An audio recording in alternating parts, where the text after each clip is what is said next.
Saturday on Denver 7. We're still trying to outguess Mother Nature. An already active wildfire season with more tough days expected. Why state fire officials say they're more prepared than ever. If you're looking for some eco-friendly shopping or a good bargain, ThriftCon might be the one-stop shop for you.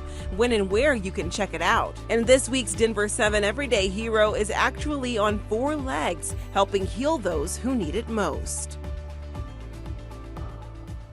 Good morning and welcome to Denver 7 News. I'm Jessica Crawford. And I'm Katie LaSalle. Thank you so much for joining us here on this Saturday morning. Let's take a look at some of the stories that will be making headlines this weekend. That's right. So crews in Colorado Springs will continue to work on the Silver Charm fire. The good news here, as of last check, it was 75% contained this morning. The blaze was caused by welding, which is illegal on days when burn restrictions are in place. 500 homes were evacuated during the fire. 120 firefighters responded and 17 acres have burned so far. And we have already seen so many fires this year, and that's unfortunately not necessarily going to slow down heading into summer, and that's because we're still in the midst of a drought and snowpack numbers keep dwindling. This is the latest snowpack map released on Friday. Not one of Colorado's water basins is above 100% of normal. All of southern Colorado is just around 65% of normal.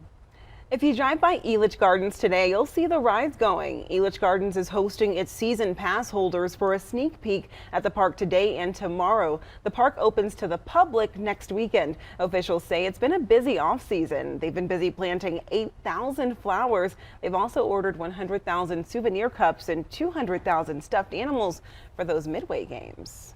And it is going to be a lot cooler across the metro area this weekend. Yesterday, we saw a very warm, windy day with areas of blowing dust. This morning, we've cleared out over the Denver area under a partly cloudy sky with temperatures mild this morning. It's 50 degrees downtown and out to the airport. Winds still sustained from the west at 28 miles per hour. We picked up some snow over our higher mountains, and we'll continue to see that, especially over our northern and central high country for this Saturday. In terms of your satellite radar, you can see those rain showers moving over the far northeastern plains and snow continuing to fall for our northern Front Range mountains. Winds will continue to be strong, especially into the foothills and over the eastern plains for this afternoon. Near Sterling and Broomfield, last recorded wind gusts around 30 miles per hour. Fire danger not as strong as what we experienced here for the metro area today, but the winds will still be gusty, and the winter weather advisory will remain in place through this evening into early tomorrow morning. High winds from the northeastern plains down across southern Colorado with increased fire danger. We'll talk more about the cooler weather and a good chance for seeing rain here across the metro area still to come.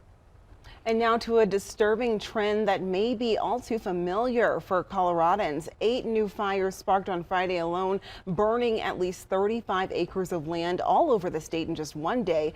And it's been a busy few days for firefighters. 3 fires earlier this week prompted evacuations in Boulder County alone. And state fire officials say our fire outlook for the rest of the year isn't too great, but there is some good news here. Denver 7's Christian Lopez joining us now, and Colorado's leaders say they feel more prepared now than ever. Christian. Yeah, Jessica, they do, and they say that the key is public awareness going into this dry summer. We've already seen dozens of fires break out across the state since the beginning of the year, and this is causing concern for residents across the state as well as fire personnel. And state leaders say that the 2022 wildfire outlook is not looking too good because it's expected to be hot, dry, and windy, and the core fire season could start as early as May. So their strategy is to detect the fires early and attack them aggressively, and they're gearing up with new equipment as well. For a large air tanker, a second large air tanker on a 4-month contract, 3 Type 1 helicopters, 2 Type 2 helicopters, 2 single-engine air tankers. We're still trying to outguess Mother Nature, and sometimes that doesn't always work out. Make a list. If you do that kind of work ahead of time, then don't live in fear, just live in preparation. State officials say that it is important to stay prepared and have an evacuation plan ready just in case. I'm Christian Lopez, Denver 7. Christian, thank you. And there are ways you too can be prepared. There is an evacuation preparedness clinic happening today at the Elbert County Fairgrounds in Kiowa. This starts at 9 a.m. It is free to the public. Well, ahead of what's shaping up to be a very active wildfire season, Colorado lawmakers are taking steps to put the state in the best spot to prevent and fight those fires. And a lot of those efforts are focused on fighting fires from the air. Just last year, the state invested $24 million into buying the state's first Firehawk. But as Denver 7's Megan Lopez explains, it'll be a while before this new tool can be put to use. We want to encourage you to get prepared for a wildfire. It's just about to be Fire Awareness Month in Colorado, a time with Colorado experiencing large fires when a bunch of people with badges will beg everyone to be responsible through FireWise campaigns while they brace themselves. For years, major wildfires have been an unfortunate fact of life in Colorado, and for years the state has relied on the federal government's 44 air tankers to help. But recently, The demand for those assets is getting greater and greater, and we found ourselves in situations where we'd be at a large fire needing support from an air tanker or a helicopter, and it would be in one of the other 19 states in the West. so last year Colorado lawmakers took matters into their own hands, It was time to rethink the way we do business. spending $24 million on a Firehawk, a retrofitted Blackhawk that can drop 1,000 gallons of water and transport a dozen firefighters at a time. It is a true multi-mission firefighting machine. It's rugged. It was built for battle. But here's the thing, that Firehawk won't be ready for months. In fact, the company retrofitting it in Inglewood hasn't even gotten a hold of the helicopter yet. And then there's a supply chain to contend with. There's a global supply chain issue.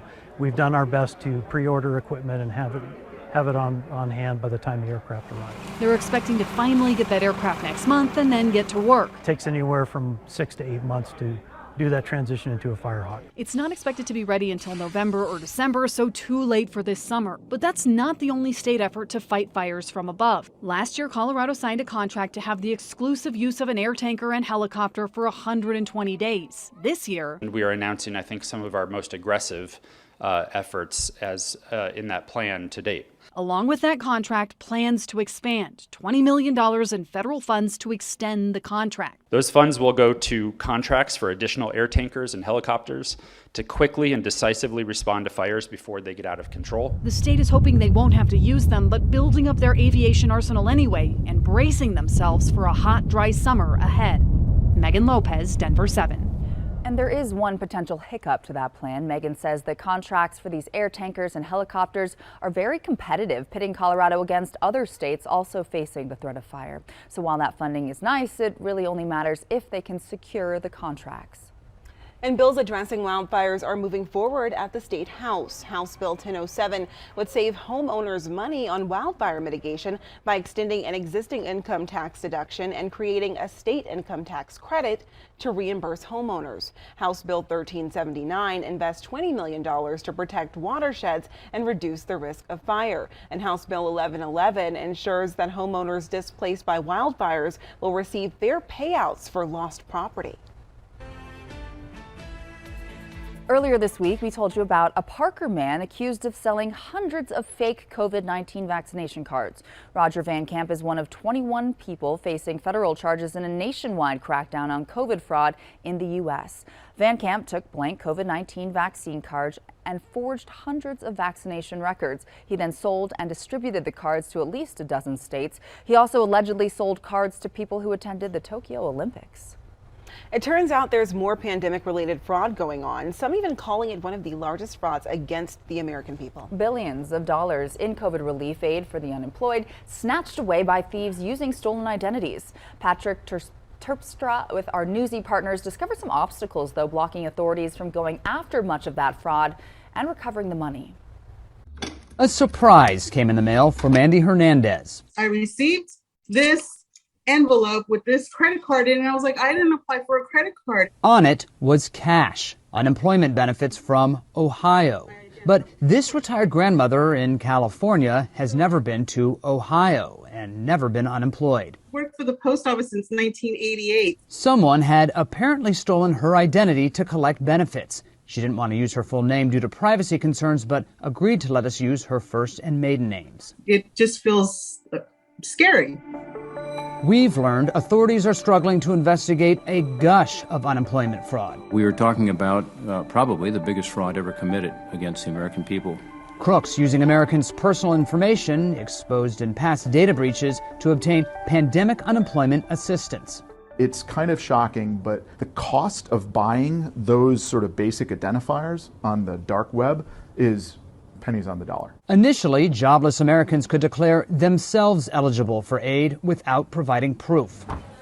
The idea was to speed money to non-traditional workers like a food delivery driver. While it was generous, also created a open and significantly larger target for people looking to defraud the system. A federal indictment says these are members of the Wu Gang in Brooklyn, caught on ATM cameras allegedly cashing in pandemic unemployment debit cards. Authorities say they did it by filing thousands of claims using stolen identities. The arrest resulted from an investigation by the U.S. Labor Department's Inspector General. It's an office facing challenges going after billions of dollars worth of fraud. There are too few investigators to sift through a 1,000-fold increase in reports of phony claims, and surprisingly, no access to a database of potential fraud reported by states. The Inspector General has had to rely on time-consuming subpoenas to build cases. It just slows the process down when you actually have to go other ways to get the information. The Labor Department tells us it's working on getting state approvals to finally get into the database sometime before summer. It's a hurdle in the already difficult race to get stolen money back. The bulk of the money is likely attributable to international crime syndicates.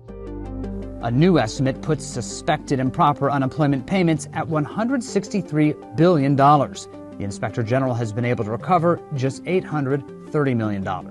And what's our plan to try to recover more of that $163 billion plus? We believe that it's going to be somewhat difficult to get that back because so many of the fraudsters have already spent it in high dollar value items, whether it be homes, whether it be vehicles. The grandmother out in California is hanging on to the fraudulent debit card that came in the mail in case law enforcement ever asks for it. Yeah, it's criminal because I don't know what they're doing with my identity. Ohio state officials told us they will look into her case, one of an estimated 400,000 reports of suspected unemployment fraud in that state alone. In Washington, I'm Patrick Terpstra reporting. Can never be too careful with those scams out there. So ThriftCon making its return tomorrow, and we're hearing from one local vendor who you can support while searching the racks for some good finds. Plus, the Avs' red-hot season might be on pause. Details on their losing streak ahead.